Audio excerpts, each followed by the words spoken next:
पता है self respect और ईगो में क्या डिफरेंस होता है। हमें कई बार समझ नहीं आता अगर हम लोगों को ना बोलेंगे तो ये हमारा ईगो है कि सेल्फ रिस्पेक्ट है।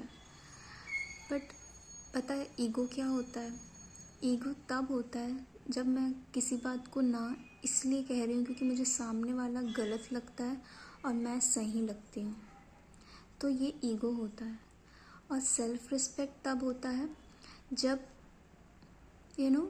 मुझे सामने वाला गलत नहीं लग रहा, मैं समझ पा रही हूँ कि सामने वाला जो वो बोल रहा है वो गलत नहीं बोल रहा और ना ही मैं खुद को गलत मान रही हूँ।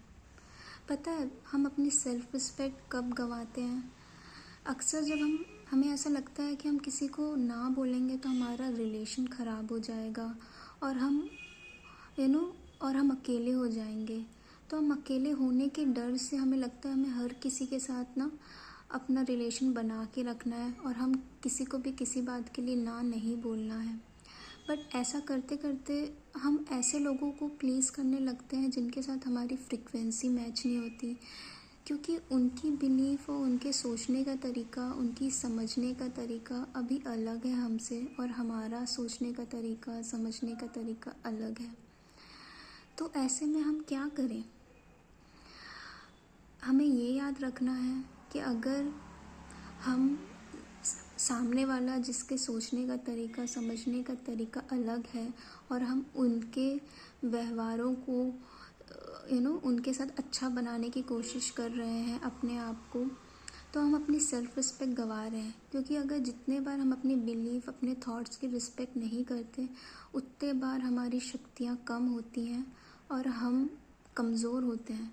हमें लगता है कि हम खुश नहीं हैं क्योंकि सामने वाले के सामने हमें फेक बनना पड़ रहा है।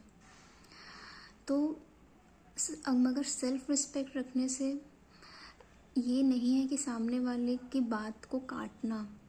सेल्फ रिस्पेक्ट कर रखने से सामने वाला ऑटोमेटिकली आपकी बात को समझेगा और आपकी बात को वैल्यू भी करेगा और इससे आपको शांति महसूस होगी। क्योंकि मैंने कोई भी डिसीजन ईगो में आके नहीं लिया है, सेल्फ रिस्पेक्ट में आके लिया है। जब हम ईगो में लेके आके डिसीजन लेते हैं और किसी के बात को काटते हैं तो सामने वाले के साइड से हमें बहुत हार्श रिएक्शन मिलता है। बट अगर हम सेल्फ रिस्पेक्ट में रह के ना बोलते हैं तो सामने वाला हमारी वैल्यू करता है।